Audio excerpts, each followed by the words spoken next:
box, the first thing you'll see is the Quick Start Guide. On top of giving you helpful directions on how to set up and use your light panels, this guide also contains your pairing code, so make sure to hold on to it because you'll need it during the pairing process. The next thing you'll see is the controller, and you'll also find the pairing code on the back of here.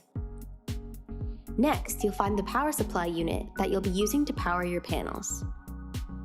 You'll also find your double-sided mounting tape, which is what you'll use to simply attach your panels to the wall.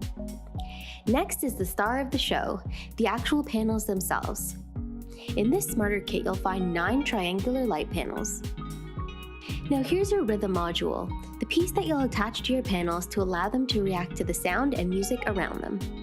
And finally are your linkers, the small pieces that you'll use to connect each panel through the linker slots at the back of the panel. And that's what you'll find in your Nanoleaf Light Panel Rhythm Smarter Kit, and everything you'll need to get started with your new light panels.